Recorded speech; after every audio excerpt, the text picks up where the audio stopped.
அத்தனை பேரும் அல்லும்படி 6 முதல் 60% வரை ஆடி தள்ளுபடியுடன் சூப்பர் சரவணா ஸ்டோர்ஸ். ஹாலிடேஸ்னாலே அது நம்ம ஜிடி ஹாலிடேஸ் தான்.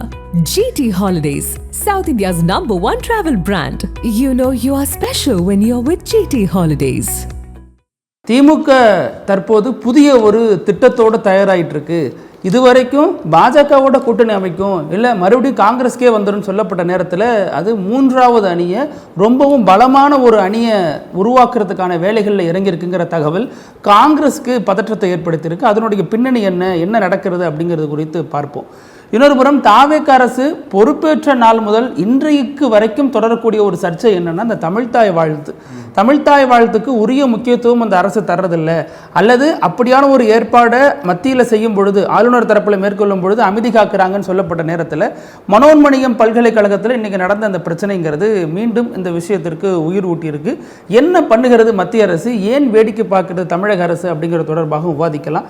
Welcome to sensation.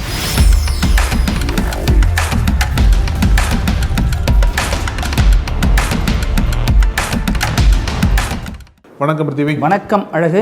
இந்த திமுகவோட புதிய கூட்டணி பிளான் இருக்குல்ல, முன்னாடியே நம்ம நிறைய இடங்களில் பேசியிருக்கோம். தேர்ட் ஃப்ரண்ட், அதாவது 3வது முனையை கட்டமைக்க போறாங்க. அதுன்னு பேர்ல தேர்ட் ஃப்ரண்ட்னா அப்புறம் எப்படி? அது பாஜக ஒன்று, காங்கிரஸ் கூட்டணி ஒன்று, 3வது ஒரு கூட்டணி, அதாவது காங்கிரஸ் அல்லாத பாஜக அல்லாத அந்த திரிணாமுல் காங்கிரஸ் அந்த கட்சிகளாக இருக்காங்க இல்லையா, அரவிந்த் கெஜ்ரிவால் அவங்களோட கூட்டணியோடு சேர்ந்து ஒரு 3வது அணியை கட்டமைக்கக்கூடிய வேலையை திமுக பண்ண போறதா சொன்னாங்க.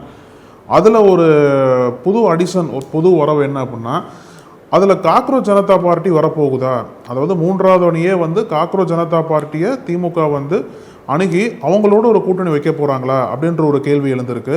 இல்லை குறிப்பாக பேசணும் அப்படின்னா, காக்ரோச் ஜனதா பார்ட்டி என்பது இன்னும் வீரியமான அரசியல் கட்சியாக மாறல. ஒரு மாணவர்கள் இயக்கமாக இருக்காங்க, பல இடங்களில் போராட்டம் பண்ணுறாங்க. இந்தியா முழுக்கவும் அந்த ஜென்சிகளோட அமைப்பாக புதுசாக மாறி இருக்காங்க இல்லையா. ஏன்னா ஏற்கனவே இருக்கக்கூடிய அந்த எஸ்டாப்ளிஷ்டு கட்சிகளுக்கு மாற்றாக ஒரு இளைஞர்களுக்கான அமைப்பாக காக்ரோச் ஜனதா பார்ட்டி இருக்கிறதுனால அதை நோக்கி பல இளைஞர்கள் இந்தியா முழுக்கவே திரும்பி அதில் சேர்றாங்க. அவங்க எழுப்பக்கூடிய குரல்களுக்கு இவங்க சப்போர்ட் பண்ணுறதெல்லாம் பார்த்துட்ருக்கோம் நம்ம. ஸோ இந்த ஒரு ஃபோர்ஸை நம்ம பொலிட்டிசைஸ் பண்ணால் என்ன அப்படின்ற மாதிரி தான் பல கட்சிகள் அணுக ஆரம்பிச்சிருக்காங்க. இப்போ இந்த தர்மேந்திர பிரதான் பதவி விலகலாகட்டும், இந்த மாதிரி பல மாற்றங்கள் நடந்தது இல்லையா. அதுலேயே காக்ரோச் ஜனதா பார்ட்டிக்கு தான் ஒட்டுமொத்தமாக கிரெடிட் கொடுக்கணும். ஆனால் அதில் காங்கிரஸ்காரங்க கலந்துக்கிட்டாங்க, திமுக காரங்க கலந்துக்கிட்டாங்க. இந்த மாதிரி அந்த ஒரு மூமெண்ட்டை அரசியலாக்க போகிறாங்க அப்படின்ற மாதிரிலாம் அங்கேயே எதிர்ப்பு கிளம்புச்சு. ஏன்னா மாணவர்களோட போராட்டத்தில் அரசியல் பண்ணாதீங்கன்ற மாதிரி பல தலைவர்கள்லாம் கருத்து சொன்னாங்க, மாணவர்களே பேசினாங்க இல்லையா. இப்போ என்னன்னா, அடுத்த கட்டத்துக்கு போய் இந்த ஒரு காக்ரோச் ஜனதா பார்ட்டி இயக்கத்தை இன்னும் 3 ஆண்டுகளில் ஒரு அரசியல் கட்சியாக மாறுனுச்சு அப்படின்னா அது கூட்டணிக்கு உதவும் அப்படின்ற ஒரு பார்வையில் பல கட்சிகள் அணுக ஆரம்பிச்சிருக்காங்க. அதுதான் காங்கிரஸோட தொடக்கத்திலேயே காங்கிரஸோட சப்போர்ட்டே அதுதான் காரணம் இருந்தது. இப்போ அதே மாதிரி திமுக காக்ரோச் ஜனதா பார்ட்டியோட கூட்டணி வைக்க போகிறாங்களா, அந்த கூட்டணி அமைச்சு 3வது அணியை காங்கிரஸ் இல்லாத ஒரு அணியை கட்டமைக்க போகிறாங்களா அப்படின்ற பல கேள்விகள் இப்போ எழுந்திருக்கு. 3வது அணி அப்படிங்கிறது நம்ம அதை சொல்கிறதுக்காக பயன்படுத்தக்கூடிய வார்த்தை. மற்றபடி எல்லாரும் ஒரே அணி தான், மக்கள் யார் வாக்களிக்கிறாங்களோ அவங்க வெற்றி பெற போகிறாங்கன்னு வச்சுங்களேன். இப்போ இந்த விவகாரத்தை பொறுத்த வரைக்கும் என்ன தகவல் பேசப்படுது அப்படின்னா, இப்போ இந்த காக்ரோச் ஜனதா பார்ட்டி போராட்டத்துக்கு எப்போ காங்கிரஸ் வந்துச்சு அப்படிங்கிற அந்த புள்ளியை முதல்ல பார்க்கணும். எப்போ வந்துச்சு அப்படின்னா, நாடாளுமன்றத்தை நோக்கி பேரணி போகிறாங்க, அப்போ போலீஸார் தடியடி நடத்துகிறாங்க. அதற்கப்புறம் தான் ராகுல் காந்தி உள்ளே என்ட்ராகிறார். ஏன் அது வரைக்கும் என்ட்ராகலை அப்படின்னா, அதற்கு முன்னாடி அந்த அபிஜித் தீப்கே இருக்கார் இல்லையா, அவர் அடிப்படையில் ஆம் ஆத்மியை சேர்ந்தவர். நம்ம சொல்லியிருக்கோம், அவர் ஆம் ஆத்மியில் முக்கிய தலகர்த்தராக இருந்தார். 2023க்கு பிறகு வெளில வராரு, அமெரிக்கா போகிறாரு. அப்புறம் அங்கிருந்து காக்ரோச் ஜனதா உருவாக்குறாரு, இந்தியா வராரு. இந்தியாவில் ஒரு பெரும் படை அவர் பின்னால் தரலுது. அதற்கப்புறம் இந்த போராட்டத்தில் ஈடுபடுறாரு. இதற்கு முன்னாடியே நம்ம போய் சப்போர்ட் பண்ணலாம் அப்படின்னு காங்கிரஸ்குள்ள ஒரு பேச்சுவார்த்தை வந்திருக்கு. இப்படி ஒரு ஜென்சி டீம் இறங்கியிருக்காங்க. அவங்க அரசுக்கு ஒரு சவாலாக இருக்கிறாங்க, பெரிய அளவில் போராட்டத்தை முன்னெடுக்கிறாங்க, நாமளும் அதில் பங்கேற்கலாம்னு சொல்லப்பட்ட போது ராகுல் காந்தி என்ன சொல்லியிருக்காரு அப்படின்னா, இப்போ போகிறது நமக்கு சரியாக இருக்காது. ஏன்னா அந்த அபிஜித் தீப்கே உள்ளிட்ட ஒரு சில முக்கியஸ்தர்கள் அங்கே அதற்கு தலைமை தாங்குகிற எல்லோருமே ஆம் ஆத்மியினுடைய பின்னணியில் இயங்கக்கூடியவர்கள், பின்னணியில் இருந்திருக்காங்க. இப்போ நாம் போய் அவங்க சப்போர்ட் பண்ணோம்னா அடிப்படையில் அவர் ஒரு ஆம் ஆத்மி பார்ட்டியை நம்மளே சப்போர்ட் பண்ணுற மாதிரி ஆகிடும். அதனால் நமக்கு போக வேண்டாம் அப்படின்னு நிலைப்பாடு எடுத்திருக்காரு. அதற்கப்புறம் இந்தியா கூட்டணி தலைவர்களோட பேச்சுவார்த்தை நடத்தப்பட்ட பொழுது கம்யூனிஸ்ட் கட்சிகள்லாம் என்ன சொல்லியிருக்காங்க அப்படின்னா, நம்ம போகலாம், நம்ம மோடி இல்லத்தை முற்றுகையிட்டு போராட்டத்தில் ஈடுபடலாம் அப்படின்னு சொன்னப்ப ராகுல் காந்தி தரப்பில் அதெல்லாம் போக வேணாம், எதுக்கு நீங்கள் டைம் எடுத்து பண்ணுறீங்க, அதெல்லாம் வேணான்னு சொல்லிட்டு யாருக்கும் சொல்லாமலே அங்கே போனதாக ஆங்கில ஊடகம் செய்தி வெளியிட்டிருக்கு. இவங்களுக்கு சொல்லப்படாமலும் தகவல் வந்து அவங்க அங்கே போயிட்டாங்க, மோடி வீட்டை முற்றுகையிட்டிருக்கார் ராகுல் காந்தி, இது கூட்டணிக்கு செய்த துரோகமாக பார்க்கப்பட்டுச்சு. மறுநாள் விளக்கமும் கொடுக்குறார் ராகுல் காந்தி, நான் வந்து உங்களை விட்டுட்டு வரல, கடைசி நேரத்தில் தெரிஞ்சதுனால தான் உங்களுக்கு திடீர்னு எடுக்கப்பட்ட முடிவுங்கிறதுனால தான் கடைசியாக இன்ஃபார்ம் பண்ணியிருந்தோம், அதன் அடிப்படையில் தான் அகிலேஷ் யாதவ்லாம் வந்திருந்தாருன்னு அவர் விளக்கத்தை கொடுக்குறாரு. நல்லா யோசிச்சு பார்த்தீங்கன்னா அந்த கூட்டத்தில் கம்யூனிஸ்ட் தலைவர்கள் யாருமே இருக்க மாட்டாங்க, திமுக தலைவர்கள் இருக்க வாய்ப்பு இல்லை. ஸோ இப்படிப்பட்ட சூழலில் காங்கிரஸ் எப்போதுமே கூட்டணிகளை மதிக்கிறது இல்லைங்கிற ஒரு பிரச்சனை ஓடிட்டு இருக்கு.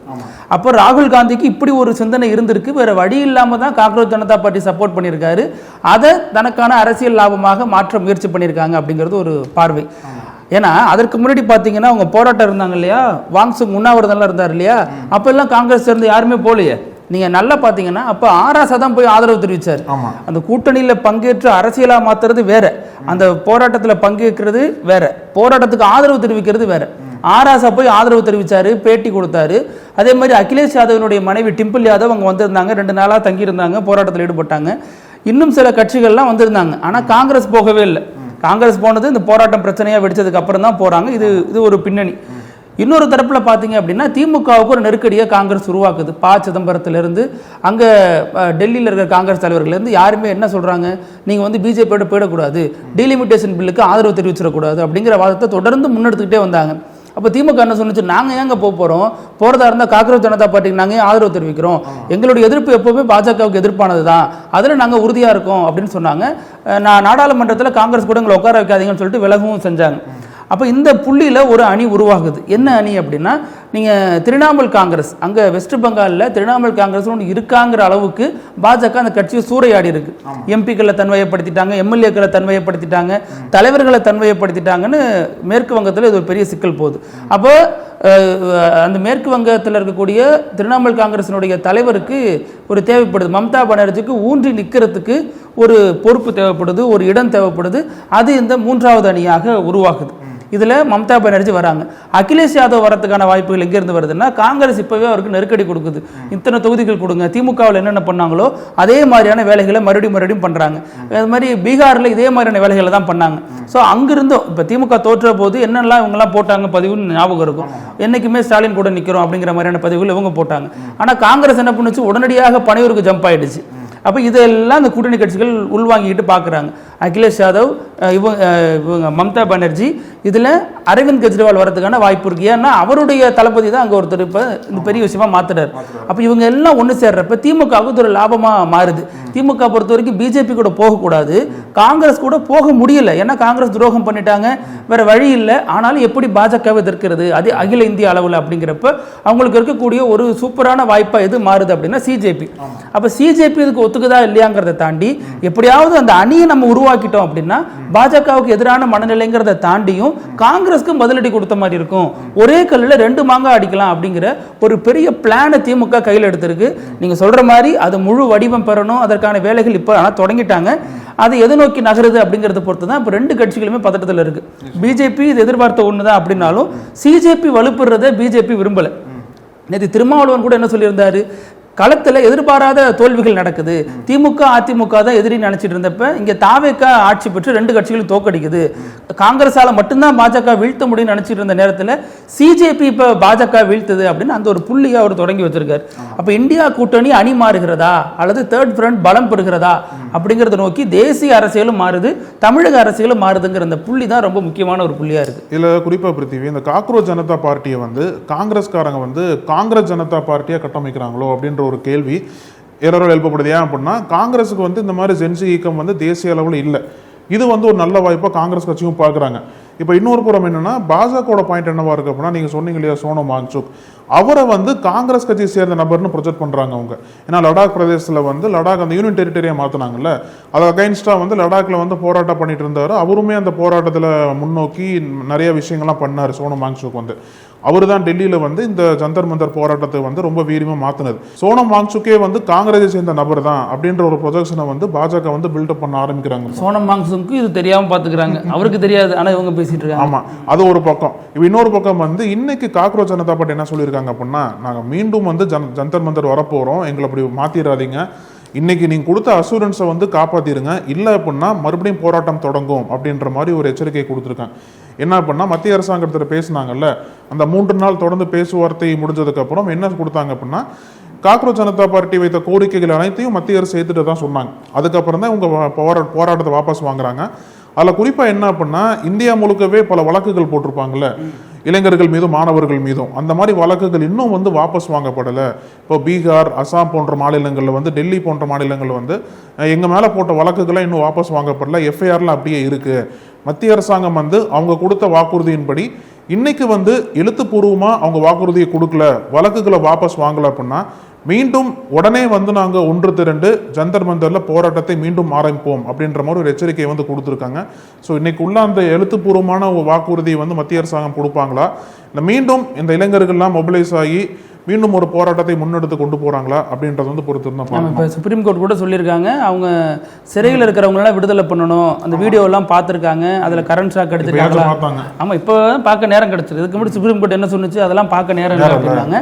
இப்போ இவ்வளோ பெரிய போராட்டம் நடந்த பிறகு தான் சுப்ரீம் கோர்ட்டுக்கும் இதில் கவனம் வந்திருக்குங்கிறது ஒரு விஷயம். இப்போ இதை தாண்டி தமிழகத்துக்கு வந்தோம் அப்படின்னா, தமிழ்நாட்டில் தமிழ்தாய் வாழ்த்துக்கு இடம் இல்லையா? அதுவும் தமிழ்தாய் வாழ்த்து இயற்றிய மனோன்மணியம் சுந்தரனார் பெயரில் இருக்கக்கூடிய பல்கலைக்கழகத்திலேயே இந்த நிலைமையா அப்படிங்கிற ஒரு கேள்வி எழுந்திருக்கு. ஏன் அப்படின்னா, இந்த பிரச்சனை 2-3 நாட்களாக பேசப்பட்டு வருது.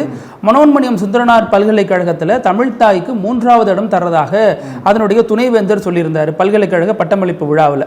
முதல்ல வந்தே மாதரம், அடுத்து தேசிய கீதம், அதற்கப்புறம் தமிழ்தாய் வாழ்த்து அப்படிங்கிற இந்த சர்ச்சைங்கிறது இன்னைக்கு நேற்றுக்கு வரல. விஜய் அரசு பொறுப்பேற்ற அந்த நிகழ்ச்சியிலிருந்தே ஆரம்பிக்குது.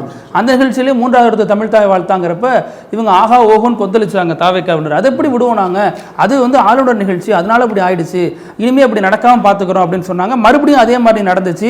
அதற்கப்புறம் இவங்க வந்து பிரதமர்கிட்ட போய் முதல்வர் பார்த்தாரு, அதில் தான் முதன்மையான கோரிக்கையாக வச்சாரு, இனிமே சரியாயிடும் அப்படின்னாங்க. அதற்கப்புறம் சட்டமன்றத்தில் இதே மாதிரியான விஷயங்கள் பேசப்பட்டுச்சு. முதல்ல தேசிய கீதம், தமிழ்தாய் வாழ்த்து பாடினாங்க. ஏன் கடைசியாக தமிழ்தாய் வாழ்த்து பாடலை அப்படிங்கிற விவகாரம் வந்தப்ப பதிலே தாவேக்கா அரசு சொல்லலை. அதுவும் அங்கிருந்தே சர்ச்சையாக மாறினுச்சு. இப்போ மறுபடியும் அதே மாதிரியான ஒரு விவகாரம் நடந்திருக்கு. ஆனால் தாவேக்கா அரசு இதுக்கு ரியாக்ஷன் கொடுத்துருக்கு. எப்படின்னா, நாங்கள் புறக்கணிக்கிறோம் அப்படின்னு சட்டமன்ற உறுப்பினர்களும் பங்கேற்கல, என்னுடைய அமைச்சரும் உயர்கல்வித்துறை அமைச்சரும் பங்கேற்கல.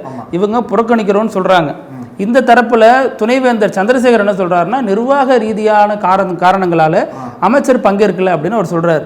அப்போ இது வந்து ஆளுநரை வந்து இவங்க எத்தனை நாள் வரைக்கும் என்ன சொன்னாங்க, ஆளுநர்கிட்ட மோதக்கூடாது, சும்மா எல்லாத்துக்கும் மோதி என்னத்தை கண்டோம், கடந்த முறையில் அது ஒரு சீன் போட்டாங்க, 2 பேருக்கு ரகசிய உறவு இருந்துச்சு அப்படின்னு விஜய் தரப்புல விமர்சிக்கப்பட்டுச்சு. அப்போ இவங்க இன்னைக்கு இவங்க 2 பேருக்கு ரகசிய உறவு இருக்கா, அல்லது மோதுறதுனால இவங்க சீன் கிரியேட் பண்றாங்களா அப்படிங்கிற விஷயமும் இவங்களுக்கே திருப்பி அடிக்குது. எப்படி நீதிமன்றம் நறுக்குன்னு குத்தும் அப்படின்னு விஜய் சொன்னாரோ, இன்னைக்கு அதே நீதிமன்றம் தாவேக்காவை நறுக்குன்னு குத்திருக்கு இல்லையா, அதே மாதிரி இந்த விஷயங்களும் அவங்களுக்கே திருப்பி வருது அப்படிங்கிற ஒரு பார்வை இருக்கு. இன்னைக்கு தான் அந்த பட்டமளிப்பு நடக்குது இல்லை, கவர்னர் கலந்துகிட்டாரு. அதுல தான் வந்து அமைச்சர் எங்கேயுமே காணும் ஸ்டேஜ்ல. அப்புறம் தான் என்ன சொன்னாங்க அப்படின்னா, புறக்கணிச்சிட்டாங்க. ஏன் புறக்கணிச்சாங்கன்னா, தமிழ்தாய் வாழ்த்தை வந்து 3வதா பாடுறாங்க, புறக்கணிக்கிறாங்கன்ற மாதிரி குற்றச்சாட்டு வந்து இப்போ முன்னாடியே பல அரசாங்கங்கள்லாம் பண்ணியிருக்காங்க, அப்படிலாம் புறக்கணிப்புலாம் நடந்திருக்கு. ஆனா இவங்க வந்து புறக்கணிக்க மாட்டாங்க, அமைச்சர் பங்கேற்பாருன்னு சொல்லப்பட்ட சமயத்தில் அமைச்சர் இணக்கமா செயல்பட விரும்புறாங்க. இணக்கமா செயல்பட்டு மேடையில் ஏறி பேச வேண்டியதானே, அந்த ஒரு கேள்வி எழுது இல்லையா? ஏன்னா கடந்த காலங்களில் அப்படி ஒரு காட்சியை நம்ம பார்த்துருக்கோம். பிரதமர் மோடி பங்கேற்க வந்த நிகழ்ச்சியில தமிழக முதல்வராக இருந்த ஸ்டாலின் பங்கேற்று மத்திய அரசு மீது கடுமையான விமர்சனங்களை அதே மேடையிலே வச்சார். நீங்கள் நிதி தர மாட்டேங்கிறீங்க, எங்களுக்கு இதெல்லாம் பிரச்சனை பண்ணுறீங்க அப்படிங்கிற ஒரு பெரிய கோரிக்கையை அங்கேயே வச்சார். அது அகில இந்திய அளவில் பெரிய வைரலாகவும் மாறினுச்சு. இப்போ நம்ம அதே மாதிரி பார்த்தோம் அப்படின்னா, இப்போ இவங்களுக்கு என்ன கோபம், தமிழ்தாய் வாழ்த்து பாடலை. ஏன் பாடலை? துணைவேந்தர் ஒரு அறிக்கையை வெளியிடுறாரு. அந்த அறிக்கையில் என்ன சொல்றாரு, இது மாதிரி ஆளுநருடைய உத்தரவுப்படி இப்படி தான் வரணும், இது சட்டத்தை மீறிய செயலாடு மாறி வந்துச்சுன்னா அப்படின்னு அவர் சொல்றாரு. அதற்கு எதிர்ப்பு கொடுக்குறாங்க. ஆனால் வேந்தராக முதல்வரே இருக்கணும் தானே கடந்த முறை தமிழ்நாடு அரசு போராடிச்சு, அதற்கான விஷயங்களை கொண்டு வந்தாங்க. விஸ்வநாதன் இப்போ என்ன சொல்றாரு அப்படின்னா, அப்படிலாம் இருக்க தேவையில்லை அப்படின்ற மாதிரி ஒரு அறிக்கையை முன்னாடியே கொடுத்துட்டார். அப்படின்னு கதுப்பது அவரோட கருத்தை அதுதான். முன்னாடி கொண்டு வந்த அரசாங்கத்தோட மசோதாவை வந்து பின்பற்ற வேண்டிய அவசியம் இல்லைன்னு சொல்லிட்டு தான் இப்போ இருக்கக்கூடிய காங்கிரஸ் ஃபர்ஸ்ட் சொல்லிட்டு, அதுக்கப்புறம் தப்பா புரிஞ்சுக்கிட்டீங்கன்னு சொல்லிட்டு மறுபடியும் இந்த அரசு அதை தான் உறுதியா பண்ணுது. என்ன பண்றாங்க, துணைவேந்தர் தேர்தல் குழுவில் 3 பேர் இருந்தால் 5 பேரா போடுங்க, ஆளுநருக்கு 2 பேரை கொடுங்க, பல்கலைக்கழகத்துக்கு ஒரு ஆளை கொடுங்க, அரசு சார்பா ஒரு ஆளை கொடுங்க அப்படின்னு இவங்க பண்றது எல்லாமே வேறு விதமான விஷயமா இருக்கு. ஆனா பாஜக எதை சொன்னதோ, ஆளுநர் ரவி எதை சொன்னாரோ அதைத்தான் இவங்க செய்யறாங்க அப்படிங்கிற அந்த புள்ளியில் இருக்கணும். நீங்க எல்லாம் பாத்தீங்கன்னா, துணைவேந்தர் தேர்தல் குழுவில் 5 பேரை போட்டா அப்புறம் எப்படி துணைவேந்தர் நம்ம சொல்றதை கேட்பாரு? 5 பேருங்கிறப்ப 2 பேர் ஆளுநர் சைடு போயிடுறாங்க, ஒருத்தர் பல்கலைக்கழகம் சைடு போயிடுறாங்க, ஒருத்தர் கவர்னர் சைடுல வராங்கிறப்ப அப்ப இது எல்லாமே நம்ம எப்படி புரிஞ்சுக்கிறது? பாஜக என்ன சொல்லுதோ அதை அவங்க செய்யறாங்கிற அந்த புள்ளியில வர வேண்டியதா இருக்கு. ஆரூர் சானபா சொல்ற மாதிரி தான் மறைமுகமான பாஜக ஆட்சி தான் நடந்துட்டு இருக்குன்ற மாதிரி சொன்னார்ல, அதே தான் இதுலயும் பொருத்தி பார்க்க வேண்டியதா இருக்கு. இல்ல இப்ப ரெண்டுல ஒரு ஸ்டாண்ட் எடுக்கணும். தமிழ் தாய் வாழ்த்து நமக்கு முதன்மைப்படுத்தப்படணும் அப்படின்னா நம்மளுடைய முதல்வர் வேந்தராக இருக்கணும், இருந்தா நம்ம கேட்கலாம் நம்ம அவர்கிட்ட. ஆனா மத்திய அரசினுடைய பிரதிநிதியாக ஆளுநர் இருக்கிற பொழுது ஆளுநர் இருக்கிறதா சரின்னு உங்களுடைய வாதம் இருக்கு அப்படின்னா அது மத்திய அரசு சொல்றதுதான் அவர் செய்வாரு. அப்ப ஏதாச்சும் ரெண்டுல ஒண்ணுல தான் ஸ்டாண்டை நம்ம எடுக்க முடியும். இப்ப வேந்தராக முதல்வர் தொடரணுமா, வேந்தராக ஆளுநர் தொடரணுமா? தாவேக அரசினுடைய நிலைப்பாடு என்ன? வேந்தராக ஆளுநரே தொடரட்டும் அப்படின்னு. வேந்தராக தமிழ்நாடு முதல்வர் தொடருவார்னு கடந்த காலங்களில் போடப்பட்ட தீர்மானங்களும் அதன் தொடர்பாக நடந்த நீதிமன்ற போராட்டங்களும் தாவேக அரசு இன்னைக்கு அதை புறக்கணிச்சிருக்கு, புறந்தள்ளி இருக்குங்கிறதையும் நம்ம இந்த விஷயத்தோட பார்க்க வேண்டிய விஷயமா இருக்கு. நிகழ்ச்சியினுடைய இறுதி பகுதி இப்படியெல்லாமா நடக்கும் அப்படிங்கிற அந்த வினோத செக்மெண்ட்டில் இன்னைக்கு நம்ம யாரை பற்றி பார்க்க போகிறோம், எந்த ஊரில் நடந்த செய்தியை பற்றி பேச போகிறோம் அப்படின்னா கர்நாடகாவில் இருக்கக்கூடிய ஒரு குமாரை பற்றி பேச போகிறோம். நீங்கள் வெல்டிங் குமார் கேள்விப்பட்டிருப்பீங்க, கொக்கி குமார் கேள்விப்பட்டிருப்பீங்க. ஆமாம், எல்லா குமாரும் சொல்லுங்க. ஆனால் ஆயில் குமார்னு ஒருத்தர் கேள்விப்பட்டிருக்கீங்களா? ஆயில் குமார் அவர் என்ன பண்ணுறாரு அப்படின்னா டெய்லியும் நம்மள மாதிரி சப்பாத்தி, தயிர் சாதம், சாப்பாடு, சாம்பார், பிரியாணி இப்படிலாம் சாப்பிட்றதில்ல.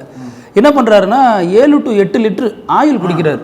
ஆயில் குடிச்சு தனது ஆயுளை வளர்த்துக்கிறார். அவர் ஆயில் குடிச்சா ஆயில் கூடும் போல் இருக்கு. ஆமாம், அவர் என்ன சொல்கிறாருன்னா நான் இது குடிச்சதுக்கு அப்புறம் எனக்கு உடம்புல எந்த பிரச்சனையும் வர்றதில்லை, அதனால இது அவர் வருஷம் ஐயப்பனை பார்க்க சபரிமலைக்கு போயிட்டு வந்துட்டு இருக்காரு, எனக்கு உடம்பு ரொம்ப கரெக்டாக இருக்குது அப்படிங்கிறாரு. அதுவும் எந்த ஆயில்? ஃப்ரெஷ்ஷாக கடையில் வாங்கி குடிக்கிறது இல்லை, இன்ஜினில் பயன்படுத்தப்பட்ட ஆயில் பழைய ஆயிலாக பார்த்து கருப்பு கலரில் இருக்க டப்பாவெல்லாம் எடுத்து குடிச்சிட்டு இருக்காரு. குடிச்சிக்கிட்டு இவர் அறிவுரை வேறு சொல்கிறார், எனக்கு உடம்பு ரொம்ப நல்லா இருக்குது, எனக்கு எந்த பிரச்சனையும் இருக்கிறது இல்லை, இது வரைக்கும் நான் நல்லா இருக்கேன், கிட்டத்தட்ட 28 வருஷமாக இதுதான் நான் பண்ணிட்டு இருக்கேன் அப்படிங்கிறாரு. நம்புறதா நம்பாமல் இருக்கிறதா, இது ஏன் இப்படி பண்ணுறாரு, அவருக்கு மட்டும் என்ன சிறப்பு விளக்கில் என்ன உடம்பு கொடுக்குது?